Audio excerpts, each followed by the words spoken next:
Heute zeige ich euch, wie man aus einem Ferdinand einen Elefant macht. Ene, mene, 1, 2, 3. Hex, Hex. Zwar kein Benjamin Blümchen, aber ein Elefant.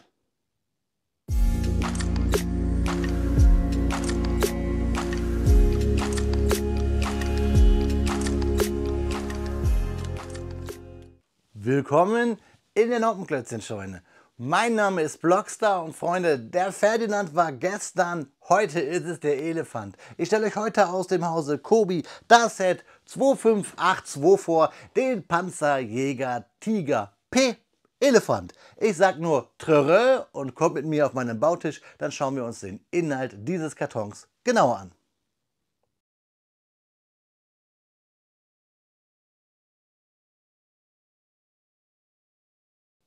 Fast 90 Euro schwer liegt er hier auf dem Bautisch. Unser Panzerjäger Tiger P steht für Porsche. Elefant genannt. Die 2582 aus dem Hause Kobi aus der Historical Collection World War II. 1252 Steinchen und eine Minifigur im Maßstab 1:28. Und wir sehen schon im Vergleich zum Ferdinand, ich hoffe, das Video habt ihr geschaut, dass wir hier andere Farben haben. Freunde, ich kann euch aber versprechen, später beim Review des Sets schauen wir uns den Ferdinand und den Elefant an. Schauen wir uns aber die Rückseite des Kartons hier an. Wir sehen, wir haben eine Minifigur, nämlich hier einen Panzerjäger Crewman, ein Originalfoto des Elefants sowie die Fakten, die ihr gleich bekommt und eine kleine Legende, dass wir sehen, dass das Fahrzeug 28,5 cm lang und 14 cm hoch wird. Wir haben viele Play-Features, nämlich auch, dass wir hier die Motoren wieder rausnehmen können. Jetzt wollen wir mal schauen, ob dieser Elefant mit Dumbo verwandt ist und gucken, ob er fliegen kann. Ja, Freunde, da haben wir den Inhalt aus unserem Dumbo, aus unserem Elefant, der also wirklich fliegen konnte, gezaubert. Wir haben die große DIN A4 klammergebundene Anleitung und wir haben 4, 2, 3, 5, 1 Bautüten, 5 Bautüten. Ich habe euch extra jetzt hier die Zahlen durcheinander gesagt, mit vielen tollen Kobi-Steinen.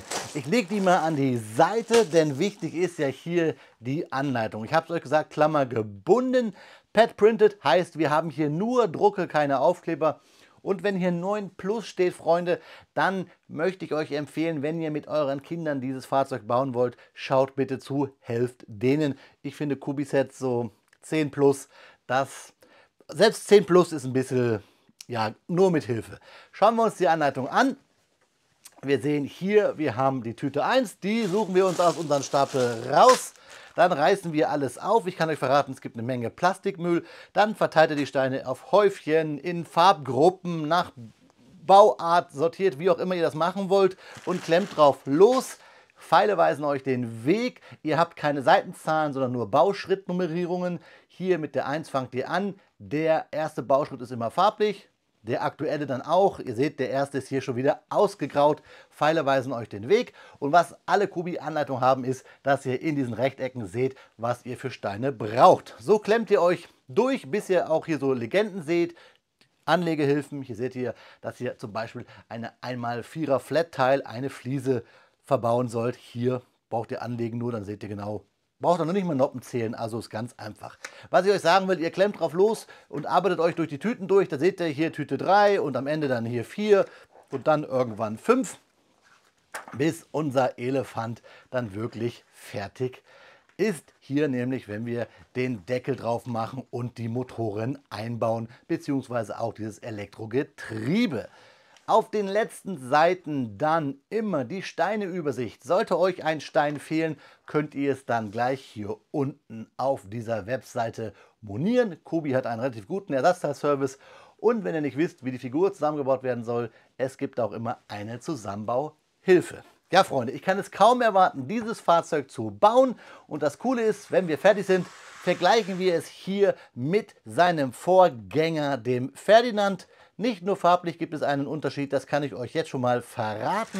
Ich freue mich, Freunde, freut ihr euch jetzt auf die Fakten, die ich euch erzählen werde? Und ich wiederhole mich gerne, ich freue mich jetzt total auf das Klemmen dieses schön bedruckten Elefanten.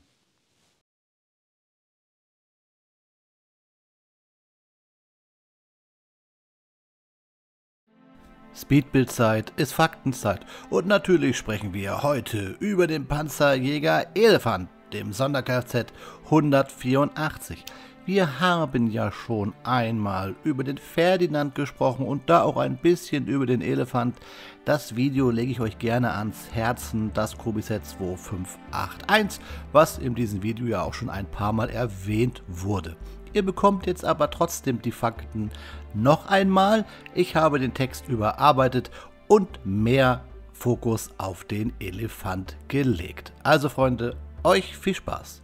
Der Panzerjäger Elefant bildete quasi eine Brücke zwischen den Anfängen der Panzerentwicklung, repräsentiert durch Modelle wie das Nashorn und dem ausgereiften Jagdpanther, der auf dem Panther aufgebaut war.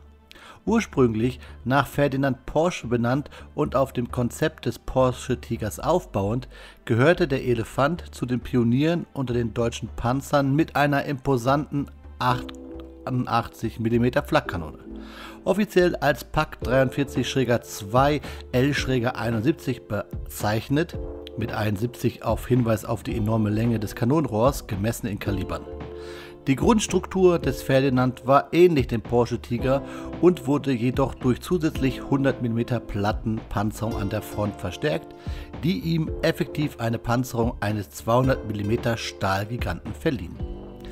Der Elefant brachte 2 Maybach-Motoren und eine Vielzahl von elektronischen Bauteilen mit sich, einschließlich eines elektrischen Antriebsstrangs von Siemens Schuckert, was ihm einerseits eine hohe Komplexität und andererseits eine gewisse Anfälligkeit bescherte. Im Februar 1943 startete die Serienfertigung der Kolosse, die unter der Bezeichnung Sonder-Kfz 184 vom Heereswaffenamt eingeführt und schleunigst an die Frontlinie gesendet wurden.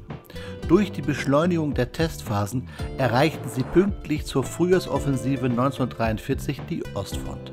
Dort konnten die Elefanten in der Schlacht von Kursk ihre Stärke gegen die sowjetischen Panzer unter Beweis stellen.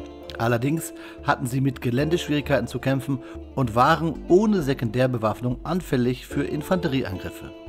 Die Begleitung durch Panzergrenadiere war daher ein Muss für den Nahkampf. Außerdem machten die Aufhängung und das komplizierte Antriebswesen hier Probleme. Gegen Ende 1943 wurden die verbleibenden 48 funktionstüchtigen Panzerjäger modernisiert. Mit MG-34 Maschinengewehren für den Nahkampfschutz ausgestattet, mit Kommandantenkuppel versehen und mit einer antimagnetischen Beschichtung überzogen, die sogenannte Zimmerit-Beschichtung. Einzeln erhielten die Fahrzeuge auch andere Ketten. Viele von ihnen wurden später nach Italien verlegt, wo sie stark unter den schlechten Straßenverhältnissen und den Mangel an Ersatzteilen litten. Die Fahrzeuge waren sehr langsam, hatten aufgrund ihres Gewichts einen sehr großen Bodendruck und hatten einen unvorstellbaren Verbrauch von 1000 Litern Benzin auf 100 Kilometer bei einer Höchstgeschwindigkeit von nur 10 bis 15 km/h. Dennoch waren diese Fahrzeuge beim Kampf gegen Panzer sehr gefährliche Gegner. Es waren halt fahrende Bunker und in einer defensiven Ausrichtung auch wirklich sehr nützliche Waffensysteme. Die Fahrzeuge wurden eingesetzt bei der 653. schweren Panzerjägerabteilung, die später dann mit dem Jagdtiger ausgerüstet wurde. Die verbliebenen wenigen Fahrzeuge des Sonder-Kfz 184 gingen dann an die 614. Panzerjägerabteilung. Diese stellte 1945 dann noch 4 Fahrzeuge, die bei der Kapitulation im Einsatz waren, aber im Einsatz ist hier mit Anführungszeichen zu benennen. Diese Fahrzeuge waren eigentlich nicht mehr kampffähig, auch aufgrund des Mangels an Ersatzteilen und Benzin. Dennoch ist dieses Fahrzeug ein faszinierendes Fahrzeug, wie immer an deutscher Ingenieursleistung, gerade hier auch die Geschichte von Porsche, die hier ja eigentlich recyceln wollte, nämlich die von ihm entwickelten Chassiswannen wieder zu benutzen für ein Fahrzeug. Aus der heutigen Sicht, schon optisch, kann man sich eigentlich nur die Hände über den Kopf zusammenschlagen, was so ein hohes Fahrzeug genutzt haben soll. Wir wissen, die Panzerentwicklung geht auch gerade heute in der Moderne zu sehr flachen, niedrigen Silhouetten bei Kampffahrzeugen über. Trotzdem war das ja auch immer ein Kompromiss, diese große, schwere 88 mm Kanone in die Kampffahrzeuge einzubauen. Ein gewisser böhmischer Gefreiter war ja Fan von dieser Kanone in Kampfpanzern, beziehungsweise großen Kanonen in Kampfpanzern.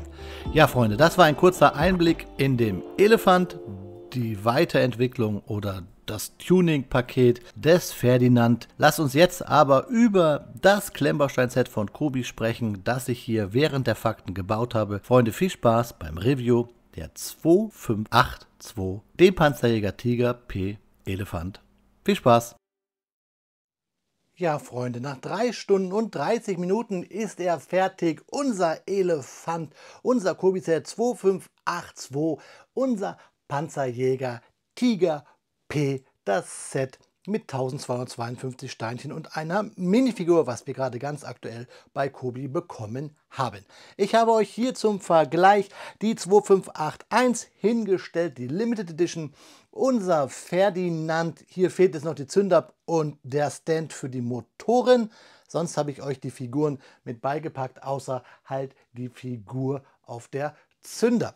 Auf dem ersten Blick, und da könnt ihr jetzt ja mal mir vielleicht schon mal eure Kommentare schreiben, finde ich die rechte Version, unseren Elefant, viel gelungener. Ihr bekommt nachher noch einmal Detailbilder, dann könnt ihr selber schauen, welche Version euch besser gefällt. Was ich euch sagen kann, ich habe hierfür im Vorverkauf 89 € und ein paar zerquetschte bezahlt und hier regulär bei Kobi 89,99 €. Wie gesagt, hier haben wir 3 Figuren, hier nur eine. Wir haben noch eine Zündab und einen Stand für die Motoren, die ich euch gleich zeige. Und wir haben hier sehr viel Schnickschnack, so Tarnung. Wir haben hier angedeutete Seile, wir haben hier Scheinwerfer hier vorne. Wir haben hier Werkzeug an den Seiten. Und hinten haben wir auch nochmal hier ein bisschen diese Weihnachtssterne, viele von euch haben mir in den Kommentaren geschrieben, dieses Gemüse. Das haben wir hier alles an dem Fahrzeug und wir haben natürlich hier die Tan-Lackierung, also Tan-Grün. Nicht wie hier beim Elefant dieses Erbsengrün, Rostbraun und das normale Grün, was wir hier ja auch haben. Beide Sets haben viele Drucke, aber auf den ersten Blick finde ich dieses Set hier einfach viel, viel schöner. Es ist natürlich auch der Elefant, heißt das Fahrzeug, was auch länger eigentlich genutzt wurde als der Ferdinand, denn hier wurden ja die Schwächen behoben. Ich habe es euch gerade schon oder auch sogar bei dem Fahrzeug in der Faktenzeit gesagt. Bestes Beispiel schon hier das Maschinengewehr, was wir hier nicht haben. Und hier haben wir nur eine Luke und hier haben wir die Kuppel. Das ist grob so das, was die Unterschiede sind vom Ferdinand zum Elefant. Ihr seht aber auch hier in der 2581 haben wir hier so Kisten angedeutet, oder auch nicht angedeutet, wir haben sie wirklich gebaut und halt hier die Seile. Das haben wir hier alles nicht. Trotzdem haben wir auch bei dem Elefant ein paar Bautechniken oder eine ganz besonders, die anders sind. Natürlich, klar, hier die Luke, aber wenn wir uns mal die Rückseite anschauen, bevor wir richtig in die Details gehen, hier haben wir noch mit einem sehr schönen Bauabschnitt, wie ich finde, so eine Kiste aufgebracht, die wir hier hinten so nicht haben. Also gibt es auch wirklich ein paar Änderungen, nicht nur abhängig von der Tarnung. Wie gesagt, schaut euch alles gerne bei den Detailbildern an, die nach dieser Besprechung kommt. Jetzt möchte ich mit euch mir das Set 2582 einmal genauer anschauen. Dafür schiebe ich mal ganz kurz hier unseren Ferdinand an die Seite, soweit wie es geht, damit er nicht ablenkt. So, fangen wir wie immer an. Wir haben hier ein Typschild, wir haben hier unseren Slope, einmal 4, Panzerjäger Tiger P für Porsche, der Elefant. Trrrr, geht hier an die Seite. Wir haben ein paar Steinchen über, hier die typischen Bügelperlen, größere Bügelperlen, eine kleine Antenne, Bolzen, Stäbe und den Bügelperlen-Applikator. Hier das B auf der Tüte passt ganz gut zu Blockstar.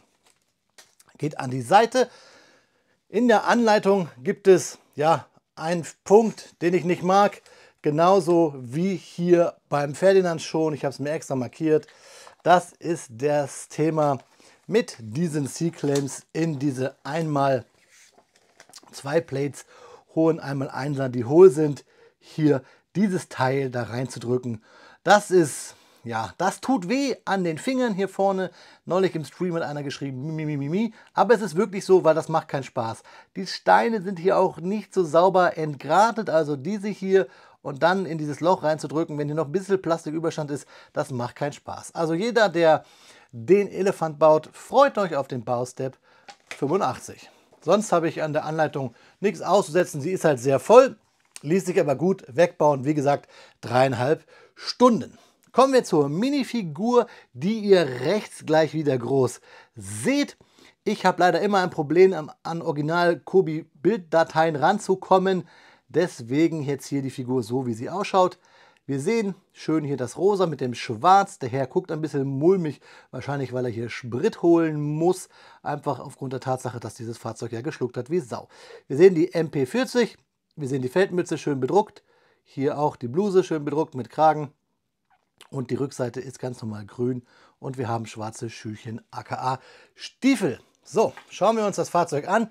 Was wir hier von hinten schon sehen. Fährt gut. Ich muss euch auch sagen, dass diese Kette hier viel besser hält als die beim Ferdinand, die mir schon ab und zu mal abgegangen ist, gerade wenn man hier so anfasst.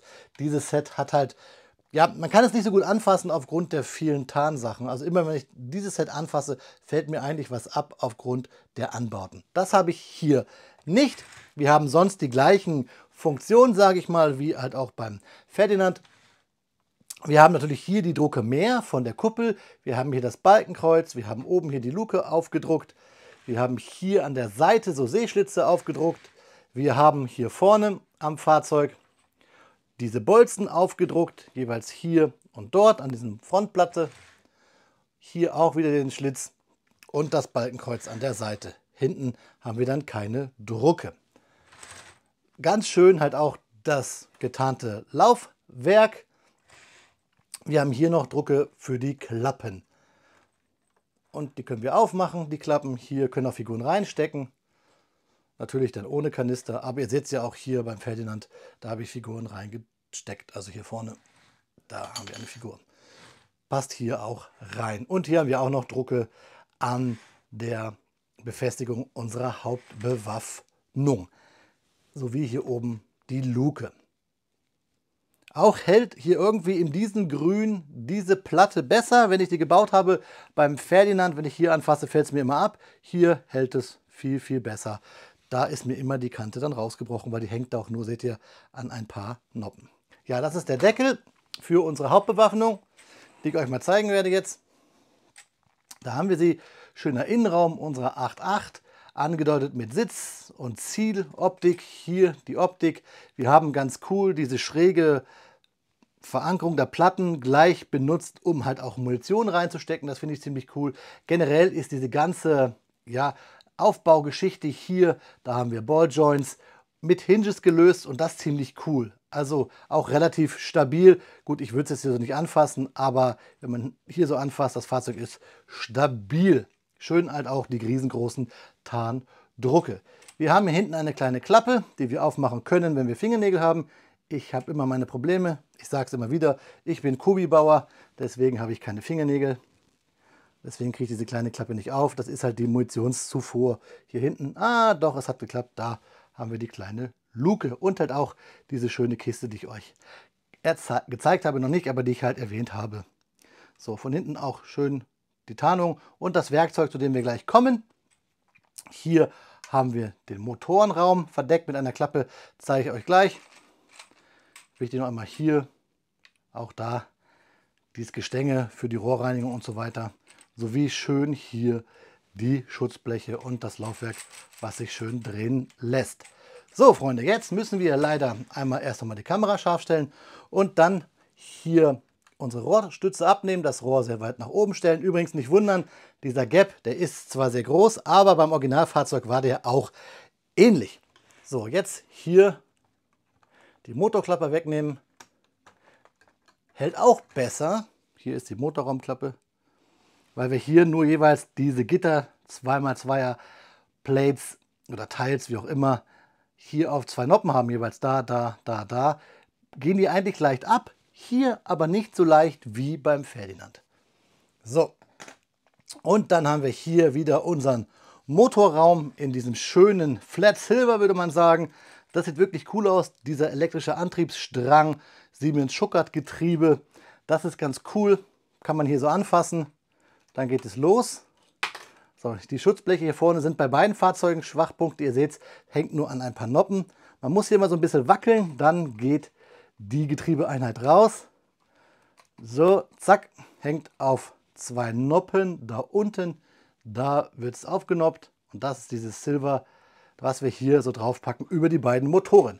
Ich packe es zur Seite, packe noch einmal schnell hier das Schutzblech drauf. Da, ihr seht es, auf 3 Noppen. So.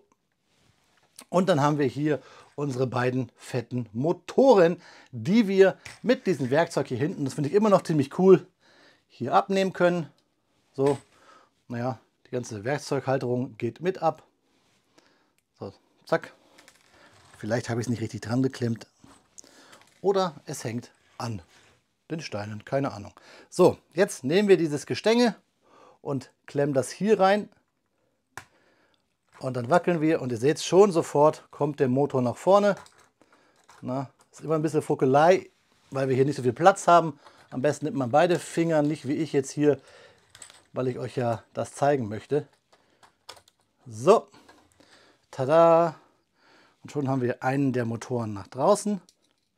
So, die gute Kubi-Klemmkraft. Zack, zack. Da haben wir einen der Motoren.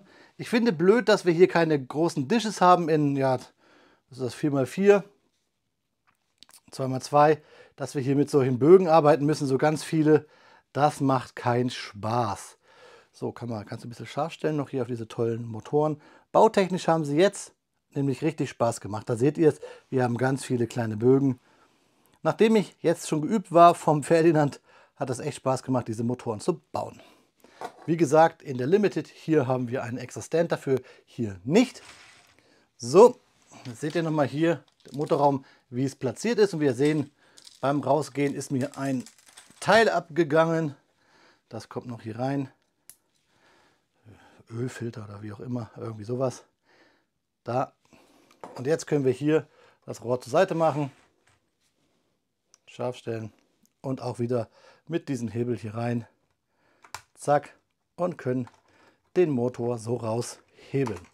Wie gesagt, das habe ich schon oft überlegt, mir jetzt hier so eine Motorenfabrik, Motorenwartung zu erstellen, weil ich so oft, wie ich jetzt schon diese Motoren gebaut habe oder rausgepackt habe, das ist der Wahnsinn. Und jetzt ist mir hier beim Review ein Teil des Motors unterm Tisch gefallen, aber das ist hier live on tape. Ich hole das eben gerade. Ja, Kubi-Steine halten zwar sehr gut, aber halt nicht ewig. So, huhu, hier bin ich. Und jetzt hole ich hier den Motor und zeige ihn euch. Ich versuche ja hier das meiste bei diesen Reviews immer just on tape zu drehen. Da haben wir jetzt den zweiten Motor.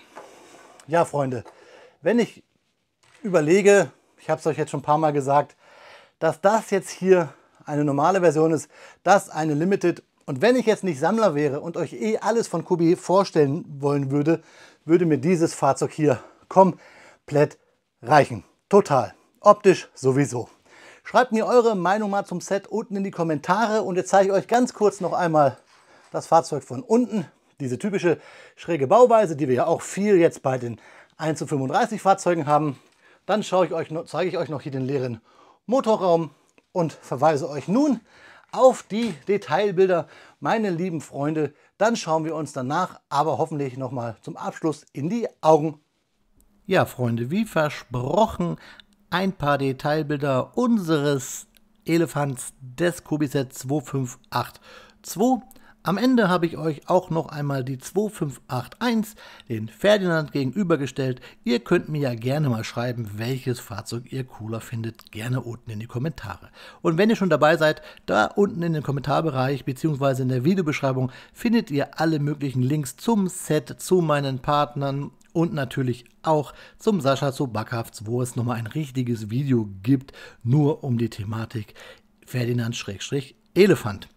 Ja, und dann noch ein kleiner Fakt hinten dran, denn natürlich, das Fahrzeug habe ich jetzt ein bisschen negativ dargestellt. Es hat aber auch Erfolge an der Front gegeben. Zum Beispiel im Rahmen der Kursker Offensive haben die Ferdinand-Fahrzeuge ca. 500 Panzer vernichtet, ca. 200 Panzerabwehrkanonen und um die 100 Geschütze. In Italien war das Fahrzeug auch dann noch relativ als Elefant erfolgreich. Ja, Freunde, das waren nochmal ein paar Fakten hier zur Bildershow. Freunde, schauen wir uns jetzt, wie versprochen, zum Abschluss noch einmal in die Augen. Ja, Freunde, das ist das Video schneller zu Ende, als der berühmteste Elefant Deutschlands, Benjamin Blümchen, die Welt retten kann.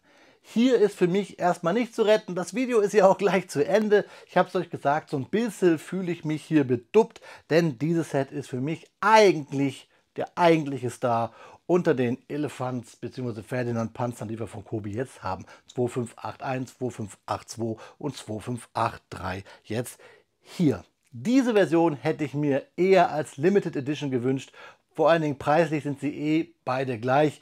Bei der 2581, die ich euch eben gerade im Vergleich gezeigt habe, waren halt noch Motorrad, ein Stand und ein paar Figuren dabei, die man aber auch eigentlich nicht braucht. Also das ist eine ganz komische Politik, die verstehe ich nicht.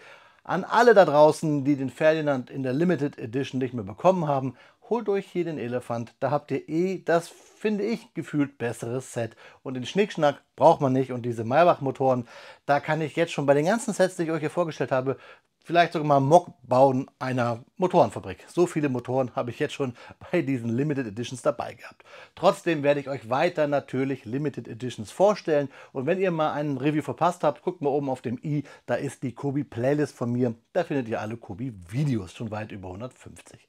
Ja, Freunde, ich habe es euch gesagt, schreibt mir die Meinung hier zu dem Set, zu diesem Review und zur ganzen Elefant- bzw. Ferdinand-Reihe von Kobi unten in die Kommentare. Und wenn ihr schon mal dabei seid, dann schaut mal bitte in den Links vorbei. Da gibt es nämlich noch mal ein paar Hinweise hier zu diesem Fahrzeug vom lieben Sascha von Backhafts, vom YouTube-Kanal, der ein bisschen das historisch beleuchtet und natürlich auch wie immer Quellen, wo ihr dieses Set kaufen könnt. Ich würde mich freuen. Und wenn ihr dabei seid, lasst gerne einen Daumen da und drückt auf die Glocke, dann verpasst ihr nämlich kein neues Video mehr hier vom lieben Blockstar. Und wenn ihr noch ein bisschen mehr wissen wollt als das, was man so normal sehen kann, dürft ihr auch gerne Kanalmitglied werden. Findet ihr alles unten in der Videobeschreibung.